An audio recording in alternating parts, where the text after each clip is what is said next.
Oke, jadi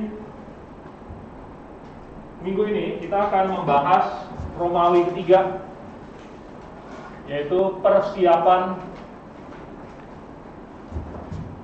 keselamatan. Oh ya, rekaman yang 2 minggu yang lalu sebenarnya sudah ada, tapi karena berbagai kesulitan sehingga mengeditnya jadi harus berulang kali. Dan pas tadi pas mati lampu itu baru selesai. Saya render untuk terakhir kalinya, jadi belum sempat saya upload. Jadi kemungkinan habis kelas ini baru saya upload yang 2 minggu yang lalu. Dari 2 minggu yang lalu, apakah ada pertanyaan mengenai ya dasar filosofisnya, mengapa manusia perlu diselamatkan? Apakah ada? Kalau tidak ada, yang 2 minggu yang lalu Pak, masih itu kan waktu Kak Siti bertanya tuh, Tuhan Yesus kan mati atas kayu salib itu, apakah dia keilahian itu hilang gitu? Keilahiannya ya. Tidak. Ya, tidak hilang. Oke.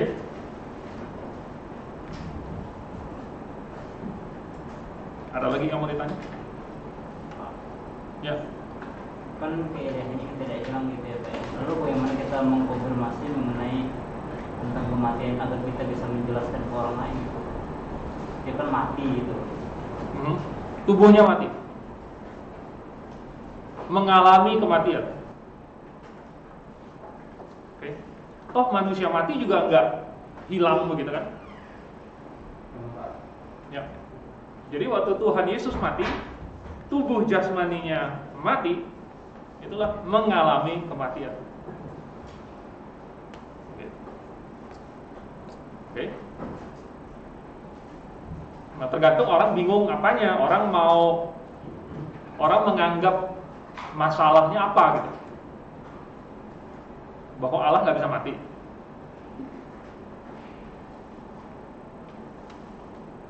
Memangnya kenapa? Kenapa Allah tidak bisa mengalami kematian kalau dalam bentuk manusiawinya? Kalau sedang mendiami tubuh manusia, kenapa Allah tidak bisa mengalami kematian? Apa kontradiksinya? Toh Allah bisa makan, Allah bisa mengalami segala yang manusia alami, kan dia manusia. Lalu kalau dia memilih untuk mengalami kematian, kenapa tidak bisa? Bagi saya tidak ada pertentangan. Begitu ya. Kalau ada pertentangan ya berarti yang dicari-cari. Apa pertentangannya?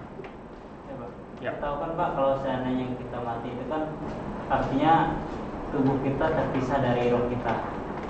Tubuh kita terpisah dari. Kalau kita juga bilang sebenarnya tubuh itu nggak ada apa-apanya kalau tidak ada roh, itulah yang menghidupkan gitu.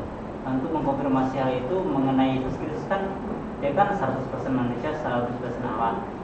Artinya ketika dia mati, dia melepaskan kealahannya secara logikanya gitu kan. Kenapa? Melepaskan rohnya, makanya dia bisa mati. Kalau dia tidak melepaskan itu, tentu dia nggak bisa mati. Gitu. Rohnya melepaskan rohnya gimana? Maksudnya dari tubuhnya gitu. Ketika dia mati kan artinya tubuh itu melepas roh itu, karena roh itu yang menghidupkan tubuh itu gitu. Rohnya melepas tubuh kali? Ya.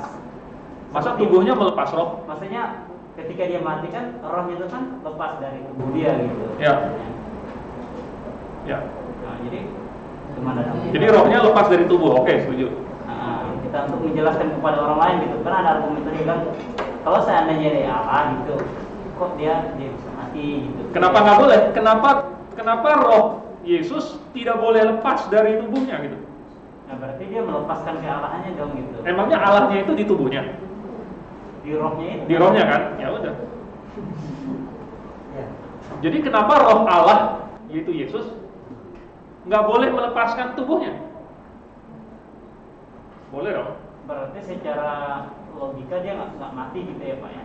Secara logika. Mati kan melepas tubuhnya. Jadi bingung ya Pak. Nah, benar nggak? Iya.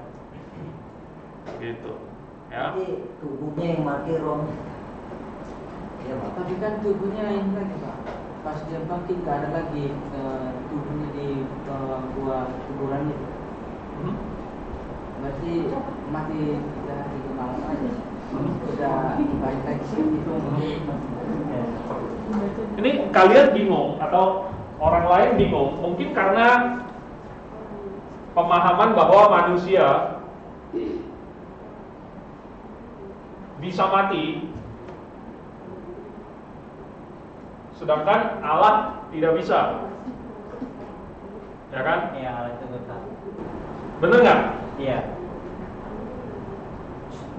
Jadi kalau Allah mati berarti Allah bukan manusia. Kalau Allah mati berarti Allah manusia. Kalau Allah mati berarti Allah bukan Allah gitu Pak. Iya, berarti Allah manusia kan? Iya. Nah, tapi kalau Allahnya sudah jadi manusia gimana? Bukan begini nih. Tapi Allahnya jadi manusia dulu, baru mati. Berarti secara logika kematiannya itu melepaskan kealahannya gitu dong Pak. Iya. Kok melepaskan kealahannya? Kenapa harus melepaskan kealahan? Karena roh itu kan di dalam tubuh itu. Nah, terus? Jika tubuh itu Yang Allahnya mana? di Rohnya rohnya atau Allahnya? Di rohnya itu. Jadi kalau tubuh manusianya mati, kok dia melepaskan kealahannya? Berarti dia tetap Allah dong, dia tetap roh kan? Kenapa harus melepaskan kealahannya? Tubuhnya kok yang mati?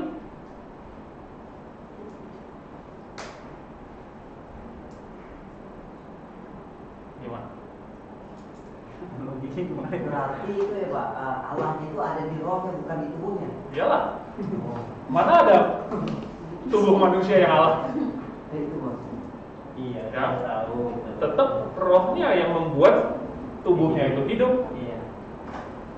Yang membuat dia disebut Allah bukan tubuhnya, tapi rohnya. Ya kan? Oke. Jadi kalau Allah tidak punya tubuh, memang nggak bisa mati. Dan dia adalah kehidupan itu sendiri, jadi dia nggak bisa mati. Tetapi ketika Allah mengambil sebuah tubuh manusia dan membatasi dirinya di dalam tubuh itu, maka ketika dia mati selayaknya manusia biasa mati, itulah disebut kematian. Begitu.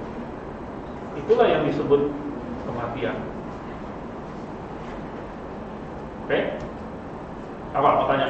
Tidak. Gak apa-apa, kalau mau tanya boleh. Enggak. Kenapa tuh? Pak, mau tanya Pak, kan orang yang tidak percaya kan akan masuk neraka Pak. Kemudian kan tubuh jasmaninya kan akan di dalam sana. Yang mereka kan yang orang tidak percaya itu masuk neraka, kemudian kan mereka akan merasakan kesakitan. Kira-kira yang ketika mereka merasakan kesakitan itu, apakah roh mereka atau gimana Pak? Karena kan tubuh jasmaninya kan di dalam sana gitu. Nah, boleh saya tahu. Jadi bahkan orang-orang mati pun yang tidak percaya juga akan dibangkitkan.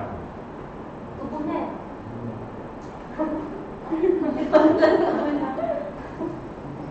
Tetapi istilahnya itu tidak sama dengan kita yang mengalami kebangkitan. Karena kita dibangkitkan kepada hidup, sedangkan mereka tidak. Begitu. Jadi istilah bangkit itu tidak cocok untuk mereka. Ya. Mereka itu bukan dibangkitkan karena mereka tetap mati.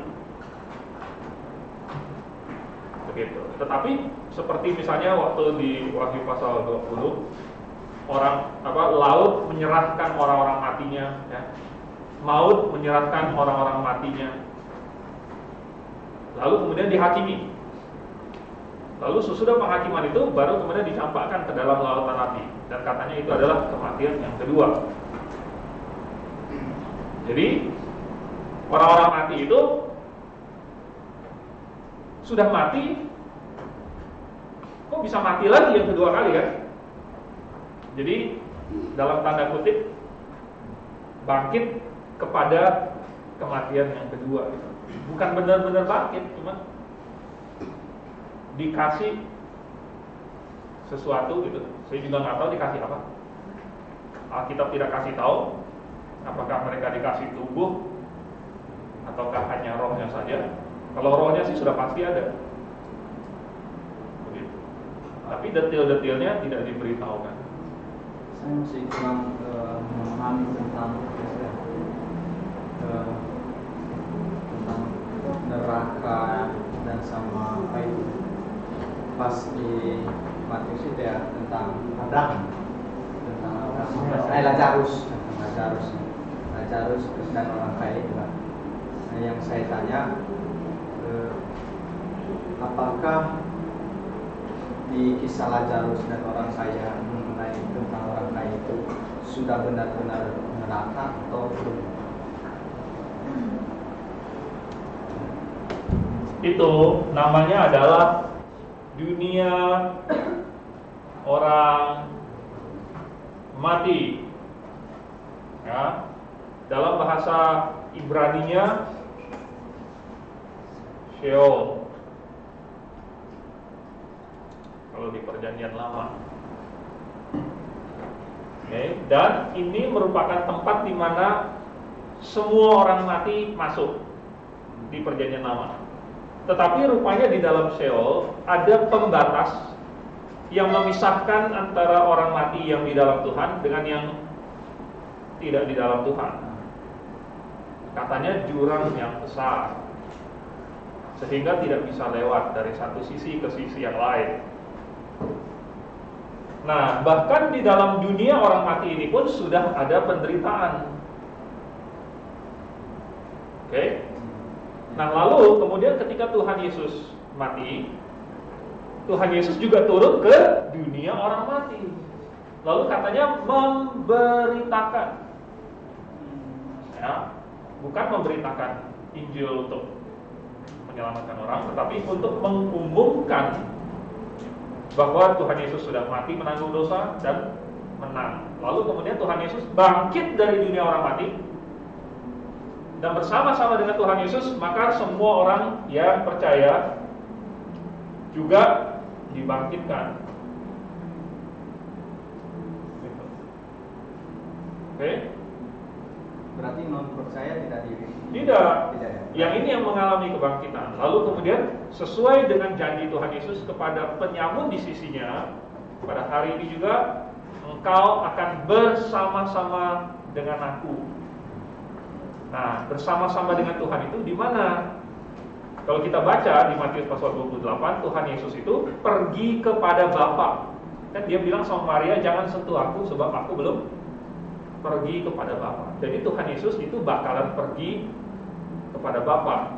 Berarti orang-orang percaya itu nanti akan bersama-sama dengan Tuhan Yesus pergi kepada Bapa. Bapa itu di mana? Di surga. Berarti nanti mereka bukan nanti, waktu itu mereka sudah pergi ke surga pada saat kebangkitan Yesus. pada saat kebangkitan Tuhan Yesus. Berarti baik yang non percaya itu berarti baik dalam PB maupun dalam PP. Berarti mereka di tempat sementara. Tidak, di PB tidak lagi. Di PB itu sudah langsung bersama-sama dengan Tuhan. Yang non percaya, Yang tidak percaya. Oh, yang tidak percaya. Oh, masih tetap di situ. Berarti neraka yang sesungguhnya itu yang saya tahu. Yang di Bukan, ini bukan. Bukan. Neraka yang sesungguhnya, yaitu lautan api, yaitu kematian yang kedua, itu nanti yang ke dalamnya nanti ular tua itu akan dicampakkan. Kemudian ya itu nanti sesudah pengadilan paras putih. Oh, berarti Sheol itu sampai sekarang belum dihancurkan. Belum.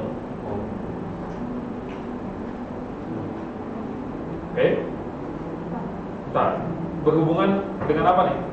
Dengan masih- Dengan ini atau Masih Ya, ada. ada wanita duluan? Kan orang percaya itu ketika meninggal kan langsung masuk surga. Apakah tubuh jasmaninya langsung diubah menjadi tubuh neraka? Belum. Ya, belum. Nanti pada saat sangkakala berbunyi 1 Korintus 15. Ya.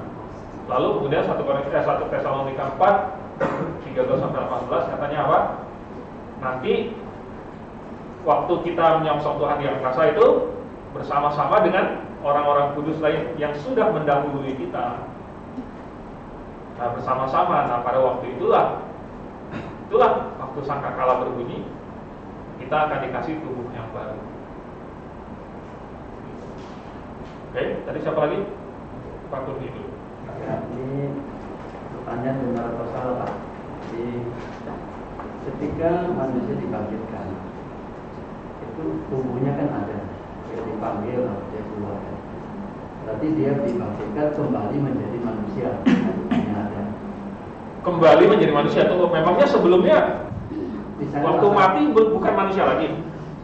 Iya, maksudnya pada waktu dibangkitkan tubuhnya ada. Sedangkan Kristus ketika dia dibangkitkan, kan tubuhnya tidak ada. Berarti dia dibangkitkan kembali ke alam roh. Nah, ini pertanyaan benar atau salah itu aja.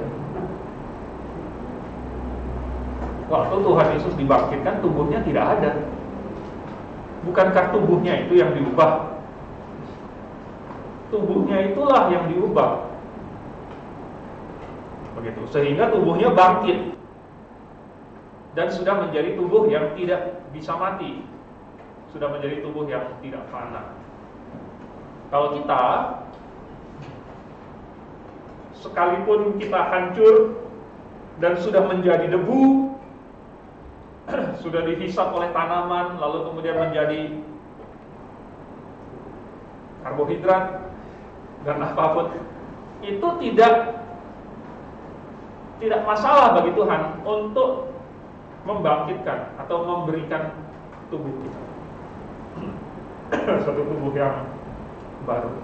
Ya, maksud saya ini Pak, ketika Tuhan Yesus mau membangkitkan manusia, itu kan manusia ini keluar dari kubur, serta tubuhnya. Tetap. Kan- Bukan ya. pada kebangkitan. Ah, Oh ya, waktu meresusitasi manusia. sedangkan kebangkitan Kristus sendiri seperti yang Bapak jelaskan. Iya, betul. Ya, ada itu. Ya, oke. Ya, jadi kebangkitan Tuhan Yesus beda dengan Lazarus, anaknya Yairus. Nah, beda ya. Oke. Tadi kenapa Seki? Andres.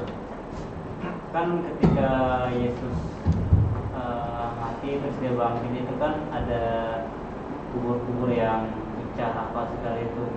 Terus dikatakan juga bahwa Yesus Kristus itu adalah buah sulung yang pertama dibangkitkan. Nah, bagaimana cara kita untuk memahami mengenai yang ini, yang pecah jadi ikut bangkit bersama? Yaitu pada waktu itu orang-orang percaya ikut bersama-sama dengan Tuhan Yesus bangkit. Orang mati juga, orang yang tidak percaya.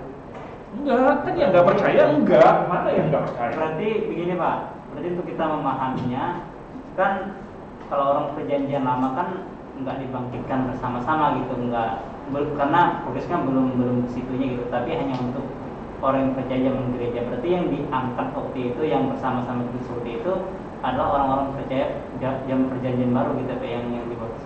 Maksudnya yang pada saat Yohanes Pembaptis tampil gitu ya Pak ya, atau seperti apa? Saya masih Gimana pertanyaannya? Bingung. kan gini Pak, Yesus Kristus mati kan mengkonfirmasi untuk menyelamatkan semua manusia gitu, terutama orang percaya dan bertobat. Nah, sedangkan orang perjanjian lama kan mereka kan belum di Yesus yang sebenarnya ini, hanya mengimani aja gitu. Nah, ketika Tuhan sudah datang mengkonfirmasi dia udah datang ke muka bumi ini dan dia mati di atas kayu salib, lalu dia bangkit. Nah, kita lihat kan ada beberapa kubur yang terbelah gitu. Nah, ada yang bangkit gitu. Nah, Ya, pertanyaannya kebangkitan ini apakah hanya diperuntukkan oleh orang-orang yang di zaman gereja atau dari zaman perjanjian lama enggak, itu? enggak. Ini ini mereka yang selama ini ada di dalam dunia orang mati. Jadi orang PP. Lalu gimana kaitannya dengan ketika berbicara tentang kebangkitan pada saat kebangkitan bangsa-bangsa itu, Pak? Kebangkitan bangsa-bangsa. Iya, setelah masa tribulasi dan apa gitu. Itu kan ada kebangkitan lagi. Nah, kebangkitan itu untuk membangkitkan lagi gitu. Oh, jadi kebangkitan bangsa-bangsa itu maksudnya Iya. mungkin yang ini kali. Iya. Ya. Karena yang percaya udah, Sudah dibangkitkan. ya. Yang percaya udah. Pada saat selesai tribulasi loh ya, Iya. bukan sekarang. Oke. Kalau sekarang kebangkitan kita belum. Iya. Kebangkitan kita masih nanti pada saat tribulasi rapture. Oke. Nah, mereka lebih lama lagi. Mereka masih tunggu sampai penghakiman. Bukankah yang non percaya itu dibangkitkan pada saat nanti akan menerima hukuman di kekal Iya, pada saat bersama-sama penghakiman. dengan iblis itu, Pak? Pada saat Kebangkitannya. penghakiman, ya. Berarti bukan di kebangkitan bangsa-bangsa itu dong yang non percaya gitu. Karena kebangkitan non percaya itu diperuntukkan untuk masa apa namanya? Masa perjanjian lama dan untuk masa tribulasi kata Pak Penukti. Saya masih bingungnya di situ, Pak, untuk memahaminya gitu. Jadi maksudnya kebangkitan bangsa-bangsa yang mati di dalam masa tribulasi. Iya, iya. Iya. Terus Berarti yang apa namanya yang dibangkitkan pada saat Yesus Kristus mengkonfirmasi bahwa ya bangkit itu orang percaya perjanjian lama. itu perjanjian lama dong. Sama perjanjian baru juga atau hanya perjanjian lama saja gitu? Ya, yang mati sampai saat itu. Yang mati sampai saat itu. Sampai saat itu. Oh, Begitu. Karena sesudah saat itu yang mati di dalam Tuhan itu langsung bersama-sama dengan Tuhan. iya. Seperti yang Paulus katakan, dia bingung, dia mau pergi kepada Tuhan atau mau tetap bersama-sama dengan kalian. Jadi Paulus saja menganggap kalau dia mati, dia sudah langsung bersama-sama dengan Tuhan. Begitu. Oke?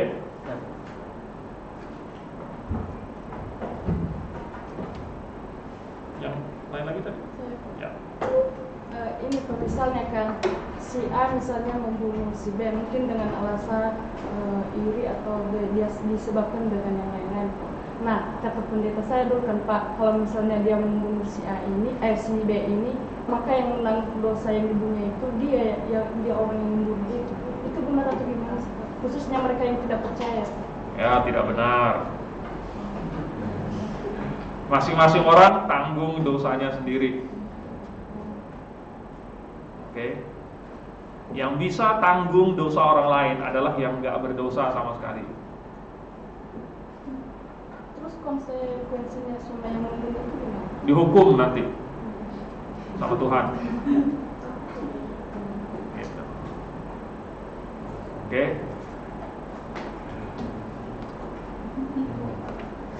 Ada lagi? Ya. Pak, saya ini Pak masih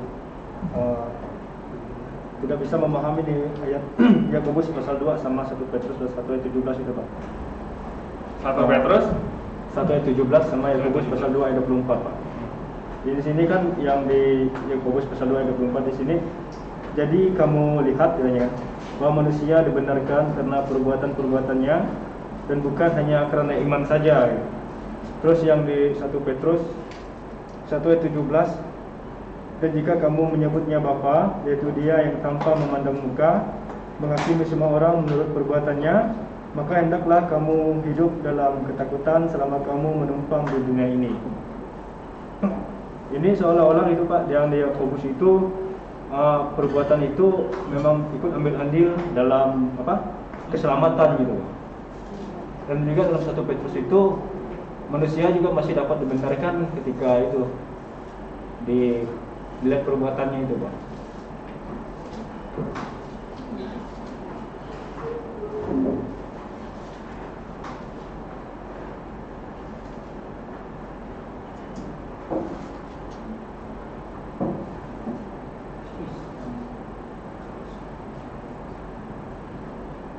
di mana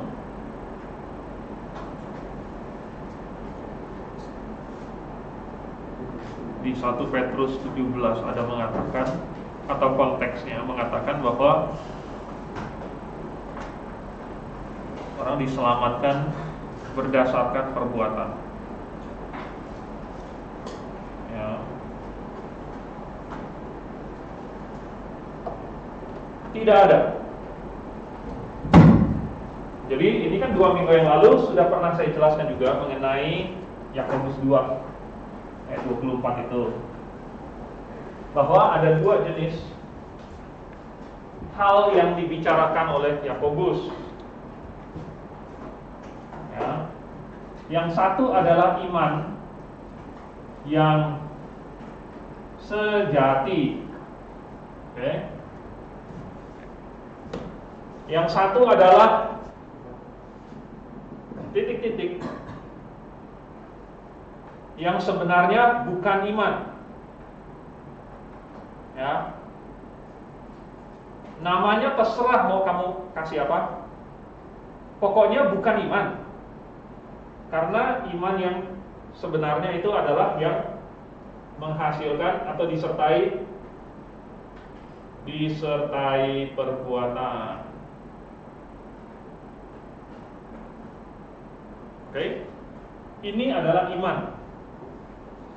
Lalu yang tidak ada perbuatannya, ini apa? Nah, sebagian orang menyebutnya iman.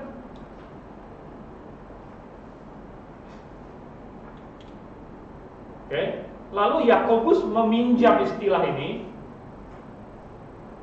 lalu bilang bahwa ini adalah iman yang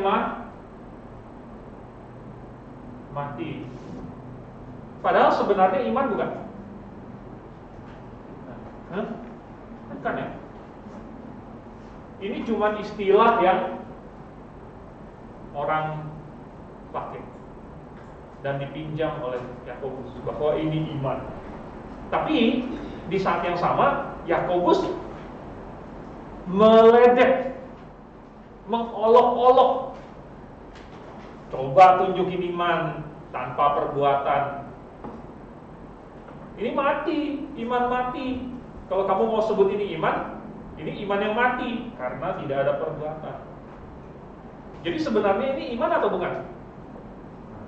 Bukan.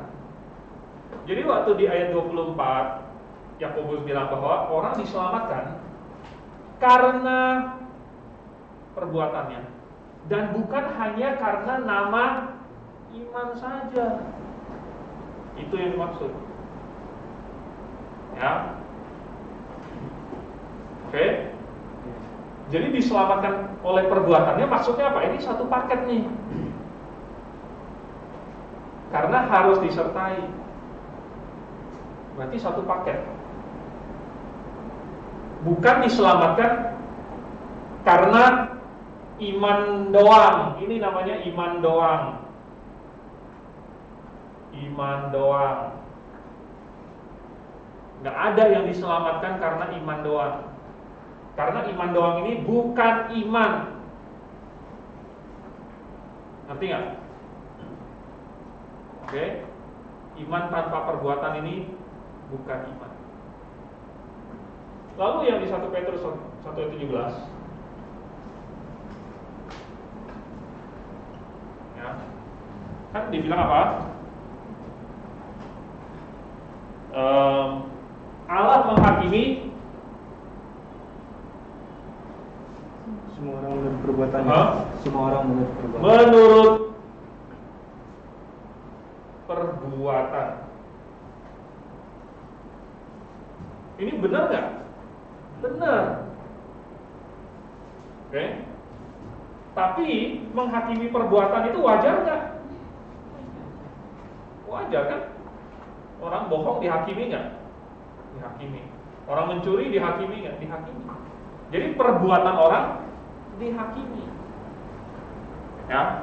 Tetapi ini tidak bilang bahwa Tuhan menentukan seseorang diselamatkan atau enggak berdasarkan perbuatan. Enggak dibilang. Karena penghakiman ini kan bisa untuk kasih hadiah, ya, bisa untuk kasih hukuman, dan bisa juga untuk keselamatan. Penghakiman untuk keselamatan beda nggak dengan penghukuman? Dengan penghakiman untuk kasih hadiah? Beda. Yang ini didasarkan pada iman kepada Yesus Kristus. Oke. Untuk hadiah segala macam, ya perbuatannya.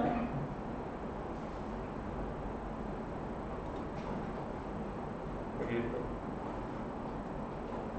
Oke, mengerti? Berarti kalau yang untuk dihukum itu gimana Pak? Untuk dihukum? Ya, ada yang kasih hadiah dan dihakimi gitu, ada yang untuk keselamatan, ada yang untuk apa dihukum gitu. Kenapa? Berarti itu apa kalau misalnya kalau perbuatannya itu, misal kalau ada bertanya Pak, kalau perbuatannya itu jahatnya lebih banyak daripada perbuatan baiknya, berarti dihukum gitu.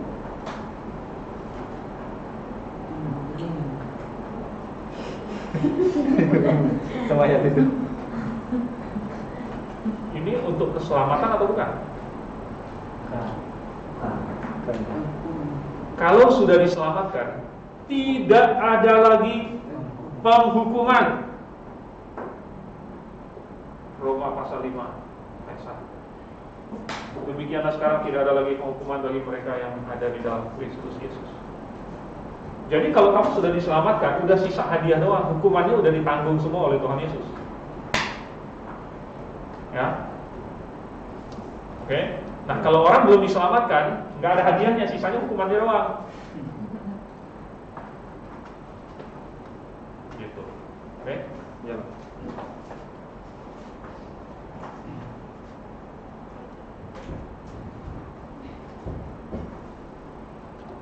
Udah? Beres?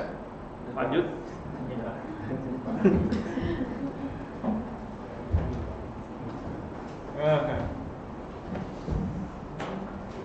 Persiapan keselamatan. Di outline kalian, yang nomor 1 adalah kasih hukum, ya. Pemberian hukum. Benar nggak sih? Ya. 1 absar, ya. Pengumuman hukum. Kalian mesti ingat bahwa ini adalah sesudah Tuhan ciptakan manusia, sesudah manusia jatuh ke dalam dosa, lalu sesudah Tuhan janji akan kirim juru selamat. Oke, lalu Tuhan kasih hukum. Kenapa? Ini kan kejatuhan. Lalu kemudian waktunya datang juru selamat, masih panjang kan? Masih panjang. Oke. Nah, di dalam waktu ini, pokoknya seterusnya lah, bukan cuma waktu ini doang. Seterusnya itu untuk semua manusia harus bertobat. Ya kan? Ini adalah syarat. Nah, bertobatnya dari apa? Oke. Bertobat dari apa? Mungkin si Kain, si Habel, dia tidak merasa berbuat dosa kan? Yang makan kan orang tua saya. Saya nggak ngapa-ngapain. Kenapa saya mesti dihukum? Nah, untuk mengilustrasikannya, untuk menunjukkan, untuk menyatakan kepada manusia bahwa manusia itu sudah berdosa, maka Tuhan kasih nih hukum. Ya. Hukum ini adalah sebenarnya kehendak Allah. Ya. Hukum adalah harus melakukan kehendak Allah. Ini hukum. Kalau manusia gagal melakukan ini, berarti berdosa. Kalau gagal, ya, kalau gagal, berarti namanya dosa. Gitu, ya. Nah, inilah yang manusia harus tobat. Ya. Jadi supaya manusia tahu harus bertobat, supaya manusia sadar bahwa dia berdosa, makanya harus bertobat. Maka manusia perlu tahu hukum. Nah, tanpa hukum ini sebenarnya manusia sudah berdosa belum? Sudah. Ya. Maksudnya tanpa pengumuman, sorry. Tanpa pengumuman manusia sudah berdosa. Ya. Tapi lalu sekarang Tuhan bikin suatu pengumuman. Tuhan jadikan suatu sistem yang manusia bisa ikuti, yang sesuai dan relevan untuk kondisi manusia. Maka itu makanya disebut hukum. Supaya kalau manusia tahu ini, manusia bisa ikutin. Itu relevan. Gitu, ya. Oke, nah, zaman dulu hukum ini seperti apa sih? Zaman dulu hukumnya itu sederhana, ya. Waktu Scofield bikin pembagian zaman dia, dispensasi zaman, dia menyebut ini sebagai zaman hati nurani, human conscience. Nah, jadi waktu itu manusia dipimpin oleh hati nuraninya dan tidak ada hukum.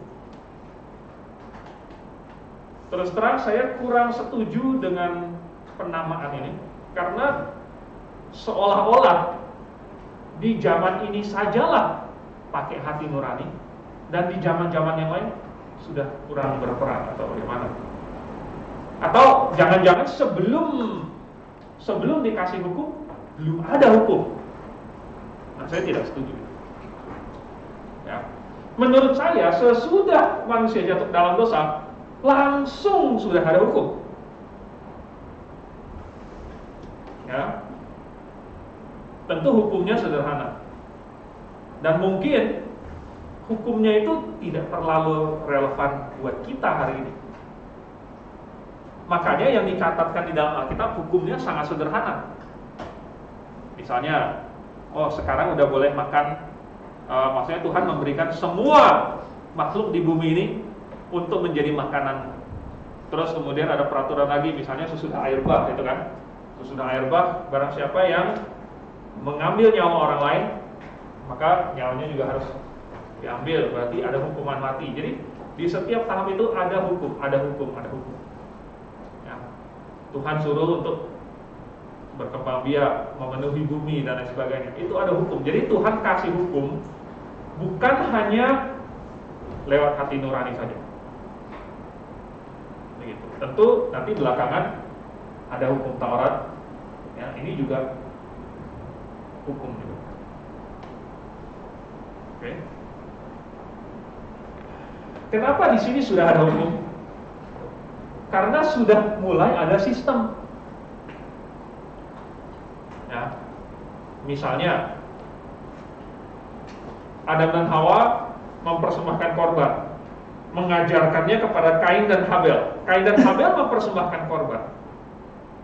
Lalu kemudian ternyata Habel mengikuti, Kain tidak mengikuti.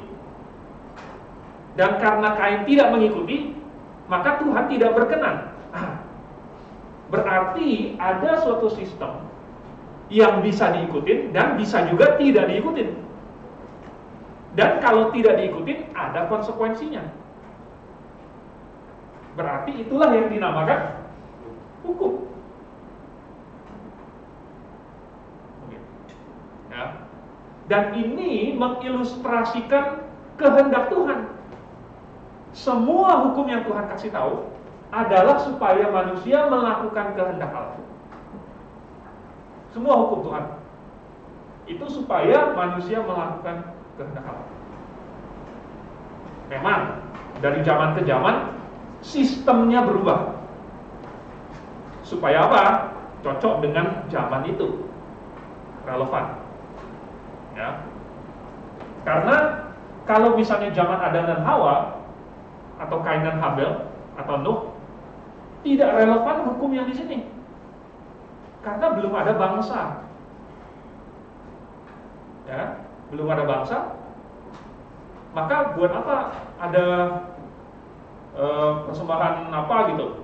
Ya, yang 1 tahun sekali gitu untuk bangsa. Enggak, itu enggak relevan. Jadi waktu Tuhan kasih satu hukum di satu zaman, itu mengilustrasikan apa yang Tuhan inginkan, atau itu mengilustrasikan bagaimana melakukan kehendak Allah pada zaman itu. Oke, sampai sini ngerti nggak? Ya. Jadi karena Allah sudah kasih tahu kehendak Allah, yaitu lewat hukum. Barang siapa yang tidak melakukan kehendak Allah, sama dengan melanggar hukum dan sama dengan berdosa, dan tidak dapat berdalih bahwa dia tidak pernah melakukan dosa. Karena sudah diumumkan hukumnya, sudah ada sistemnya, dan Tuhan sudah kasih tahu kehendak Allah. Nah, itulah persiapan yang penting. Ya. Kenapa ini penting untuk mempersiapkan datangnya Juru Selamat? Waktu Tuhan Yesus di muka bumi, ada sebagian orang yang bersungut-sungut ketika Tuhan Yesus bercakap-cakap, berbincang-bincang, bahkan menumpang di rumah orang berdosa. Katanya, itu kan orang berdosa. Menurut hukum Taurat itu kita nggak boleh bergaul dengan orang berdosa. Ya, oke. Mazmur 1 ayat 1 lah gitu ya. Berbahagialah orang yang tidak berjalan menurut nasihat orang fasik, yang tidak berdiri di tidak berjalan menurut nasihat orang fasik, tidak berdiri di jalan orang berdosa, dan tidak duduk di dalam kumpulan pencemooh. Ini Yesus nih, ya, makan sama-sama pemungut cukai, orang berdosa. Lalu jawab Tuhan apa? Bukan orang sehat yang memerlukan tabib, ya, tapi orang sakit. Nah, masalahnya orang sakit yang tidak sadar dirinya sakit juga nggak akan datang kepada tabib. Jadi manusia perlu menyadari dirinya berdosa, baru dia mau bertobat. Dia perlu tahu bahwa dia sudah melanggar, baru dia tahu dia harus bertobat. Orang harus tahu dulu bahwa ini ada akibatnya, ya. Baru dia butuh juru selamat. Begitu. Jadi seandainya nih ya, Tuhan tidak kasih hukum, seandainya, kehendak Allah tetap ada nggak? Tetap ada, ya kan?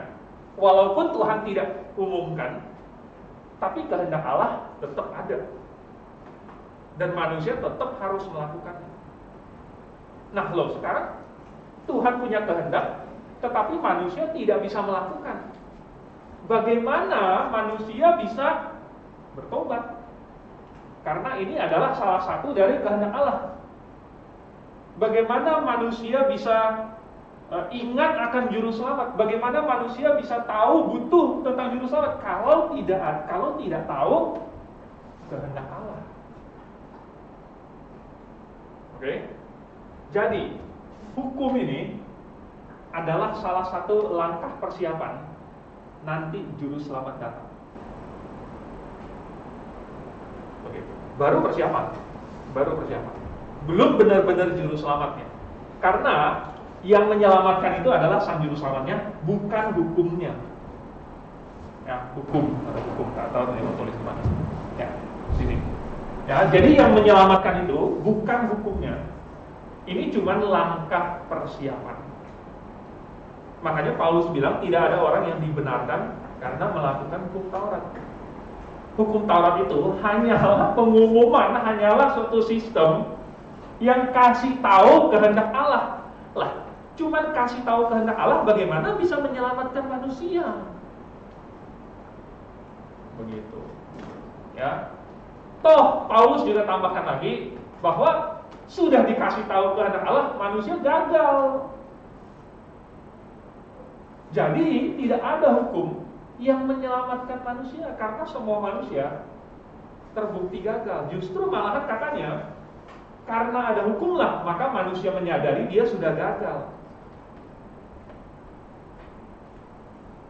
Gitu, ya. Oke. Jadi kadang-kadang ada pertanyaan, seandainya manusia, seseorang ya, dengan entah bagaimana, pokoknya bisa melakukan hukum Taurat. Melakukan hukum Taurat dengan sempurna, maka dia diselamatkan atau enggak? Dia butuh juru selamatnya. Seseorang yang melakukan hukum Taurat dengan sempurna.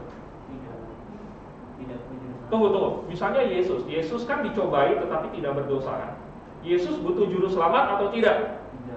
Tidak. Lalu kalau misalnya ada seseorang gitu, misalnya Ardi, katakanlah dari masa mudanya sudah melakukan semua hukum dengan tidak ada pengecualian, semuanya dilakukan dengan sempurna, maka Ardi masih perlu juru selamatnya? Tidak. Kalau berhasil melakukan semua hukum Tuhan, berhasil melaksanakan semua kehendak Allah, masih butuh juru selamatnya? Tidak. Hah? Tidak Masih. perlu. Tidak perlu. Masih. Kalau dia berhasil melakukan segala sesuatu yang Tuhan kehendaki, nggak perlu Hah? atau Masih perlu. Kan dia menciptakannya itu Taurat. Oke, saya ulang ya. Saya ulang. Nanti kita voting. Kalau ada seseorang sejak dia bayi, ini pertanyaan hipotetis saja. Seandainya ada manusia yang berhasil melaksanakan semua kehendak Allah, ya, bukan cuma huruf-huruf dari hukum Taurat, tetapi benar-benar mengamalkan hukum yang terutama, ya, kasihilah Tuhan Allahmu dengan segenap hatimu dan dengan segala akal budimu dan segala jiwamu, segala kekuatanmu, lalu kasihilah sama manusia seperti dirimu sendiri dengan sempurna. Dia masih butuh juru selamat nggak? Tidak. Yang bilang masih, angkat tangan, masih butuh juru selamat. Yang bilang tidak perlu lagi. Tidak perlu dia, Pak. Dia sudah punya Pak. Tidak perlu Pak. Dia kan manusia. Tanya kata apa sempurna? Ada di Matius loh. Di Matius itu loh, orang anak muda yang kaya seperti Yesus itu loh. Itu kan nggak sempurna. Orang muda itu nggak sempurna. Itu nggak benar-benar sempurna. Kamu udah tahu hati orang muda itu. Ya, kita tahu tidak ada yang sempurna. Iya. Tetapi seandainya ada yang sempurna, seperti Tuhan Yesus. Seperti Tuhan Yesus. Tuhan Yesus perlu juru selamatnya? Tidak. Lalu kalau ada yang sempurna seperti Tuhan Yesus, seandainya dia perlu juru selamatnya?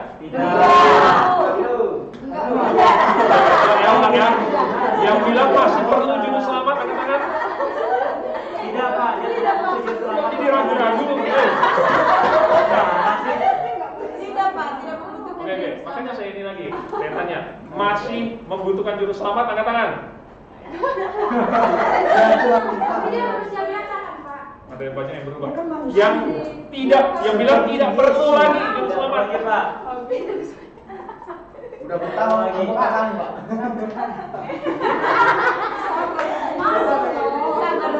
Oke, jadi jawaban yang benarnya adalah Tidak. masih perlu. Manusia biasa bukan. Kenapa? Kok bisa? Oke, kenapa? Karena manusia sebelum lahir pun masih di dalam ini kandungan sudah berdosa. Iya. Ya, sebelum dia melakukan dosa sudah berdosa. Tapi dari perkataan Bapak seperti Tuhan Yesus. Iya.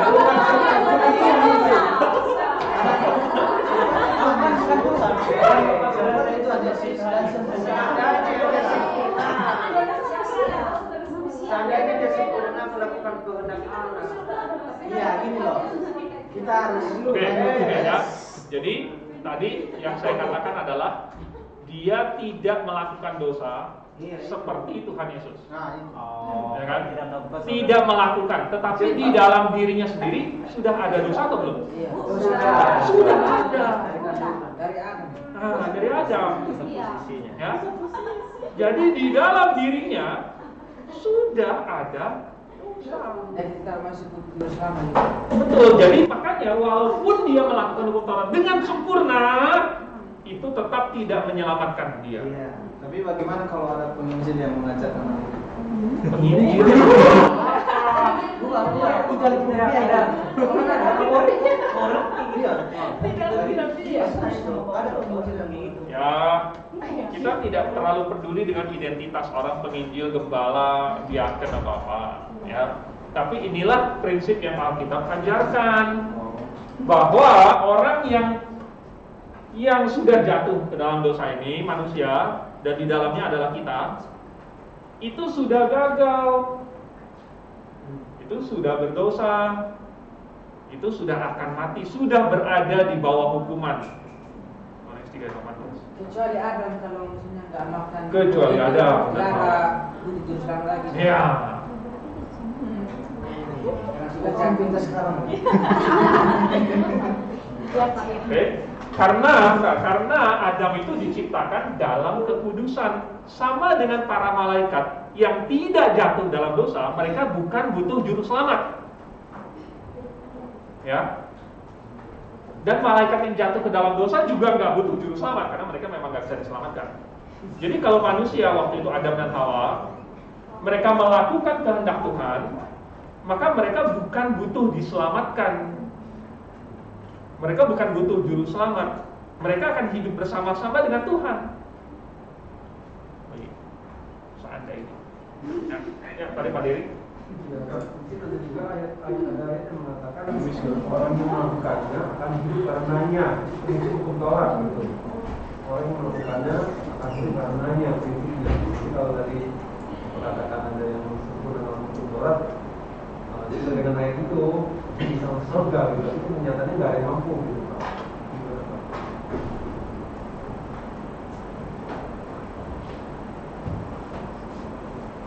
Oke, konteksnya bukan itu. Coba lihat ya. Jadi kayaknya tidak cocok.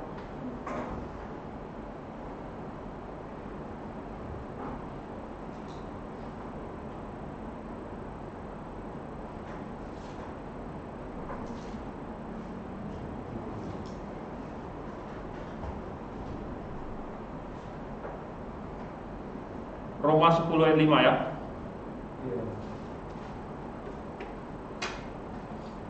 Oke.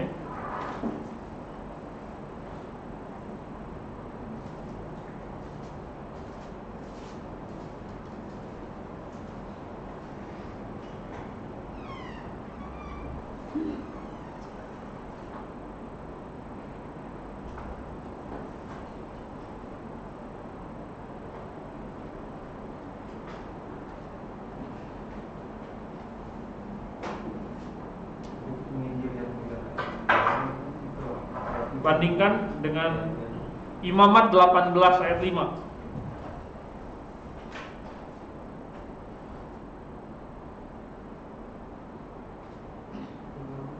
Ini kata-kata Musa yang asli.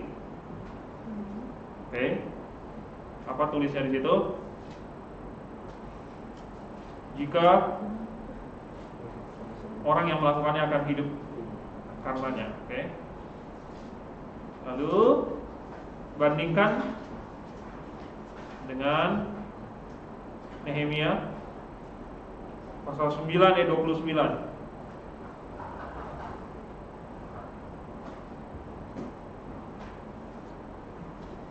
Oke. Itu di Galatia Pak, Galatia 3 ayat 12. Ya, tunggu dulu. Yang di perjanjian lama konteksnya begini. Yang di Nehemia 9 ayat 29. Ini waktu itu Tuhan bermaksud untuk menghukum Israel yang telah menyimpang. Ya kan? Dan akhirnya terbukti dengan pengasingan 70 tahun di Babel. Lalu waktu Nehemia lagi ngomong sama orang Yahudi waktu itu,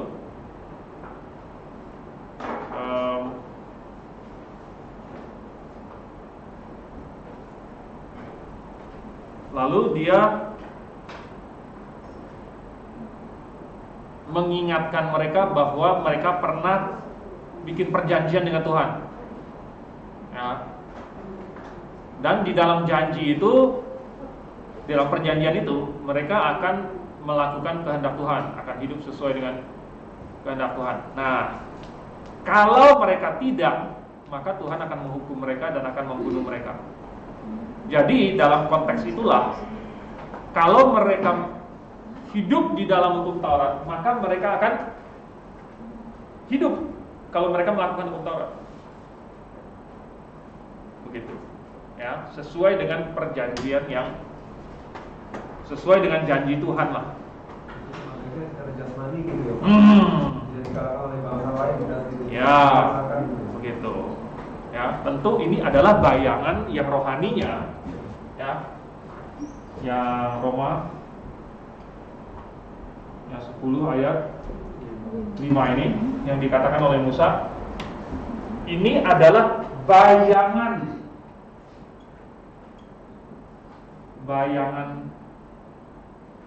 dari hakikatnya.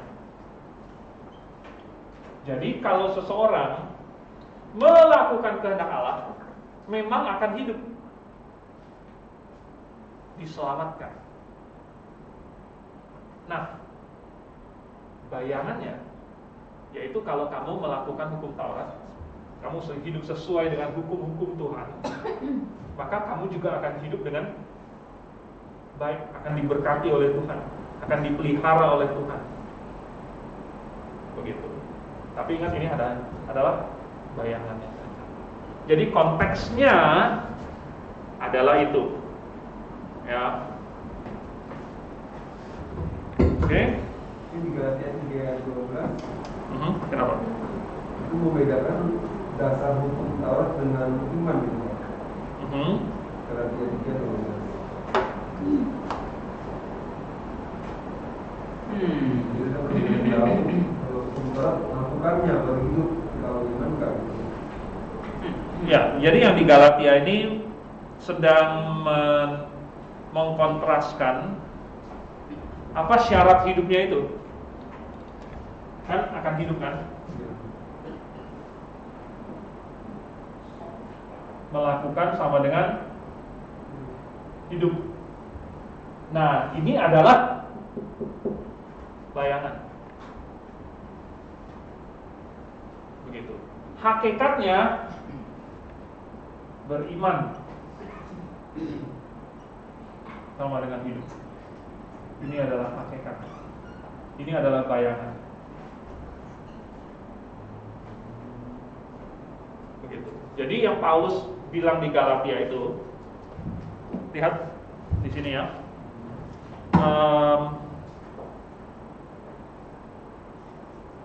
Mana nih?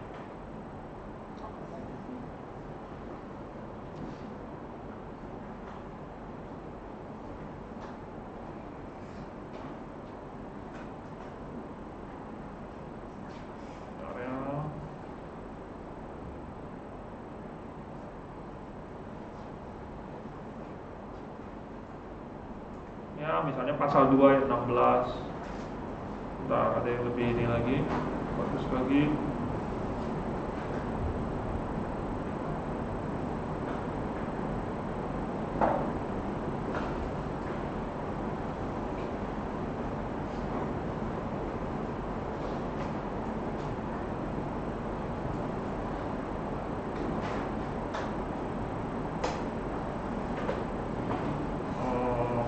pasal 3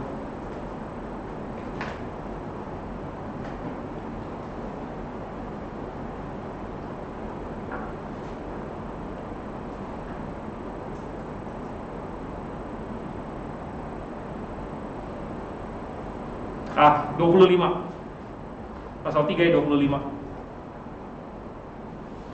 Katanya, iman itu telah datang, maka kita tidak berada lagi di bawah pengawasan penuntut. Jadi hukum ini cuma penuntun. Ini penuntun, bayangan doang nih. Penuntun, ya. Jadi iman yang adalah hakikat itu yang sebenarnya harus dilakukan gitu. Kalau kamu cuma melakukan hukum, melakukan penuntunnya, maka itu baru bayangannya saja. Tetapi menurut pasal 325 yang katanya, ya, kita tidak berada lagi di bawah pengawasan penuntut. Ya. Terus ayat 26-nya, kamu semua adalah anak-anak Allah karena iman, bukan karena melakukan hukum Taurat. Ya, melakukan hukum. Ini kamu menjadi orang Yahudi atau menjadi anak Allah dalam melakukan ininya gitu. Ya. Tetapi anak Allah yang sesungguhnya adalah sebenarnya melakukan hakikatnya. Begitu. Itu yang mau dikatakan di situ. Itu ayat 25-nya imannya iman mengenai apa? Sekarang iman itu telah datang. Iman itu artinya konteksnya apa? Imannya mengacu ke Yesus atau pengertian yang benar atau gimana, atau hakikat? Iya. Jadi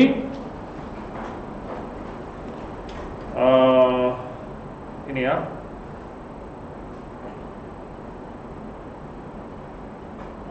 Tadi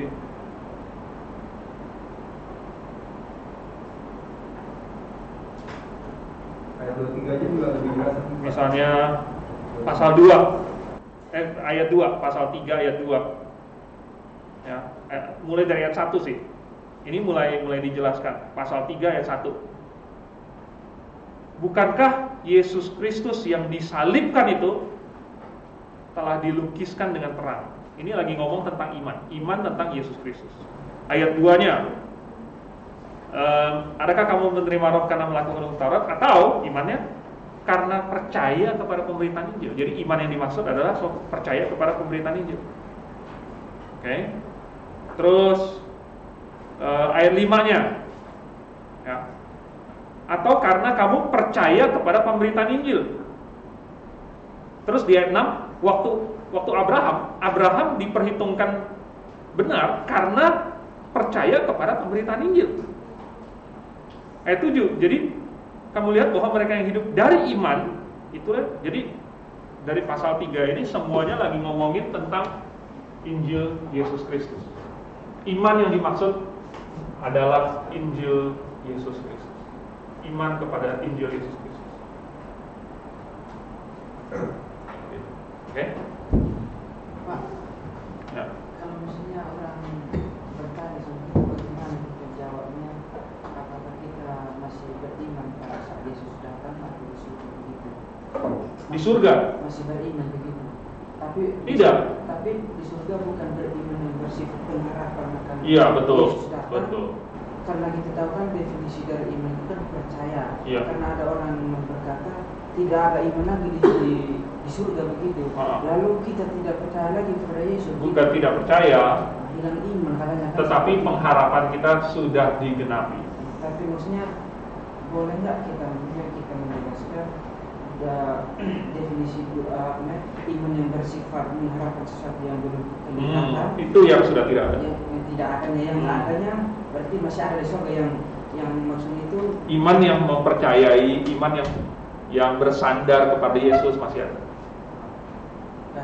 Karena saya dengar kemarin dari penjelasan teman-teman di sini katanya di surga nggak ada iman lagi gitu. Ya. Jadi tanpa iman nanti kita tidak berkenan seperti kepada Allah kalau begitu nanti di surga. Jadi iman yang pengharapan yang dimaksud, yang tidak ada lagi. Ya.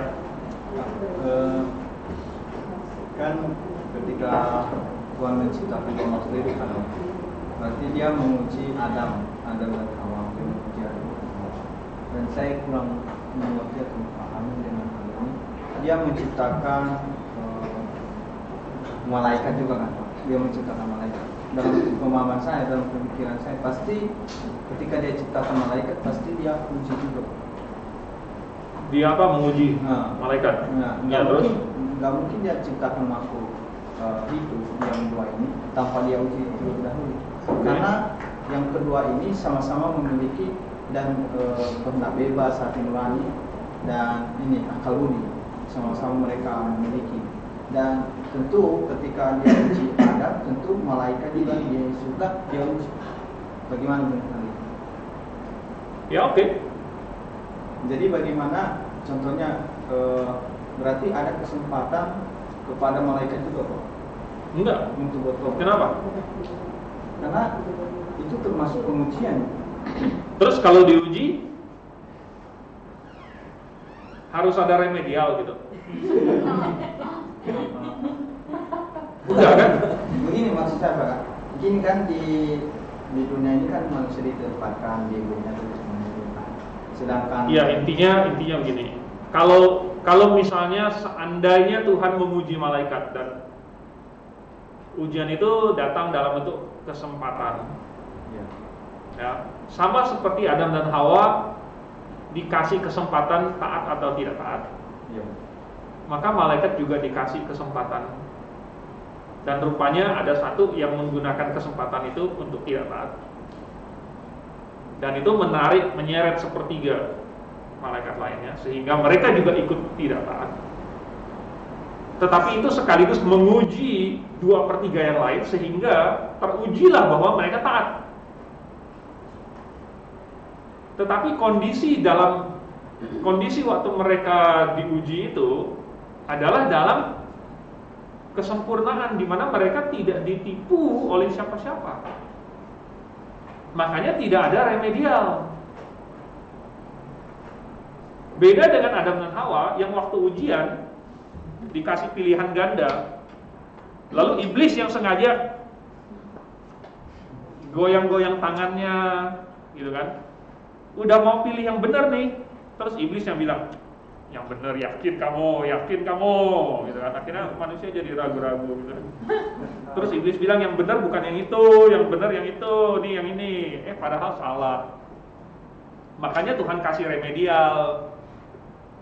Ya udah ujian ulang. Berarti yang sisanya malaikat yang di surga bisa saja masih bisa jadi. Nggak bisa karena mereka sudah lulus ujian. Kalau kamu lulus masih mau diuji nggak?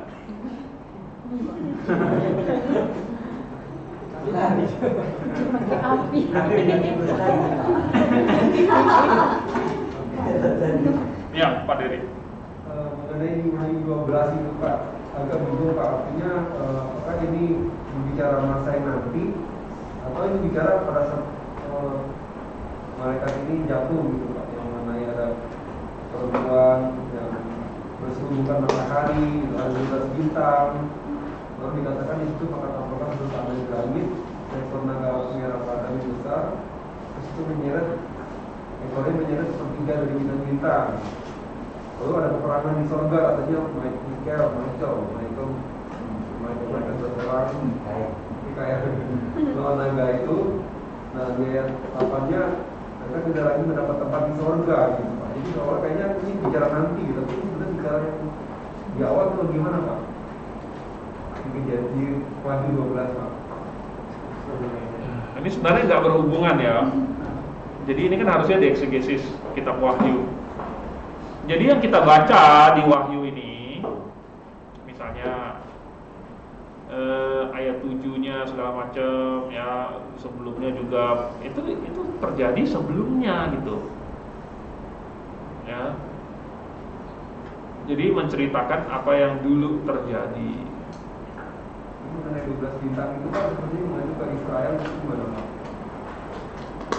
Iya, kenapa? Israel ya. Orang lahir kan gitu Pak. Jadi soal kayaknya nanti bicaranya ini. Ya ini kan tanda. Ini kan tanda. Ya, jadi waktu di ayat 3 udah dibilang tampaklah suatu tanda yang lain. Begitu. Jadi ada kisah gitu. Pak, sekali lagi Pak. Maaf ya. Ada hubungan nggak dengan ini kita topik kita? Karena kalau enggak nih nggak selesai. Ada kejauhan ulang. Ya. Ini yang saya kurang mengerti, berarti yang saya tanyakan tadi Pak ya, kalau memang malaikat tadi ada yang diuji sempurna, berarti contohnya kalau manusia tidak memakan, Adam dan Hawa tidak memakan buah pohon itu, lalu nanti keturunan atau ketujuh ke-8 memakan buah pohon tersebut, maka Adam dan Hawa sampai keturunan ke-7 itu adalah orang yang kudus dan tidak akan diuji lagi. Bisa jadi. Berarti Tuhan Yesus mati. Saya nggak tahu apakah iblis akan coba terus apa enggak, kan saya nggak tahu.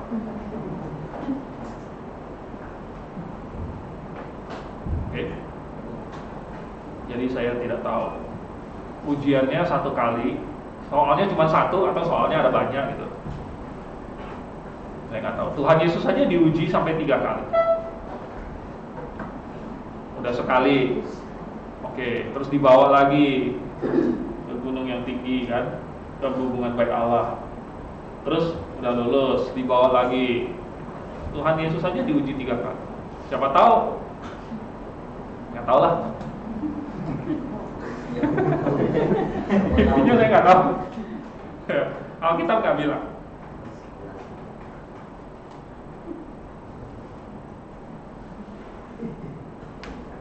Sampai mana sih kita tadi? Pentingnya persiapan datangnya juru selamat itu, Pak. Ya oke lah. Tadi Roma ini ya agak menyimpang sedikit. Perlu Pak jelaskan hukum Taurat itu mengumumkan untuk menyelamatkan. Hah? Sampai di situ. Hukum Taurat itu mengumumkan terus bukan untuk menyelamatkan. Ya, oke. Ini ya. Jadi hukum ini berkembang ya. Hukum ini berkembang sesuai dengan zamannya. Tapi ternyata hukumnya semuanya selalu mengenai melakukan kehendak Allah. Selalu, mau di zaman sebelum kejatuhan, sesudah kejatuhan, sesudah Nuh, Musa, kemudian Yohanes Pembaptis, ya, semuanya ada hukumnya. Dan semuanya adalah mengenai melakukan kehendak Allah. Nah, kenapa hukumnya berubah-ubah? Apakah kehendak Allahnya berubah-ubah?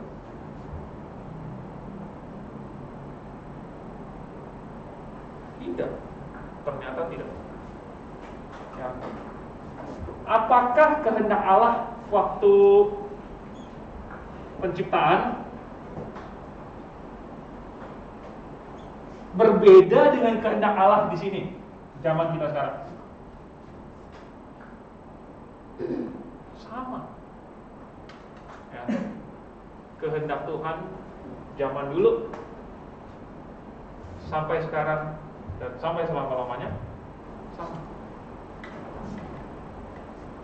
Lalu apanya yang berubah? Kenapa hukumnya berubah? Waktu Tuhan ditanya, apa sih hukum yang terutama? Tuhan Yesus kan jawab, hukum yang terutama adalah kasihilah Tuhan Allahmu. Jadi itu berubah nggak dari sini sampai sekarang? Tidak kan? Ya. Jadi mengasihi Tuhan dengan segenap akal budimu itu tidak berubah. Bagaimana dengan mengasihi manusia seperti dirimu sendiri? Berubah nggak? Enggak kan? Jadi semua hukum, contohnya yang paling kompleks kan kita dapatnya hukum Taurat. Hukum Taurat, semua hukum Taurat itu adalah mengasihi Tuhan dan mengasihi sesama. Semuanya. Di Perjanjian Baru juga sama. Jadi waktu di Perjanjian Lama dikasih peraturan ini itu, sebenarnya Tuhan mau manusia bukan cuma melakukan huruf-hurufnya saja. Misalnya 3 kali setahun harus pergi ke Yerusalem. Oke, ya udah, karena disuruh saya pergi. Tapi sampai di situ saya mau tidur aja. Sampai di situ saya mau petualangan, saya mau cari apa gitu. Ada gunanya nggak datang ke Yerusalem? Nggak ada kan? Datang ke Yerusalem, disuruh berdiri. Nanti imam makan ini, bikin upacara segala macam. Kamu mesti menyaksikan. Ya udah, saya berdiri. Tapi berdiri di situ apakah melakukan kehendak Allah? Belum tentu. Jadi semua hukum itu kalau dipelajari, maka sebenarnya sama dengan mempelajari kehendak Allah. Dari hukum itulah kita tahu, oh, Tuhan mau saya ngapain. Hanya saja itu dibungkus di dalam kata-kata dan peraturan-peraturan yang cocok untuk zaman itu. Ya, dibungkus di dalam konteks zaman itu. Tetapi di balik huruf-hurufnya itu ada maksud yang Tuhan inginkan. Makanya waktu Tuhan kasih hukum Sabat, lalu kemudian diimplementasikan dengan cara yang berbelit-belit oleh orang Farisi, sampai akhirnya Tuhan Yesus mau menyembuhkan orang pada hari Sabat pun tidak boleh.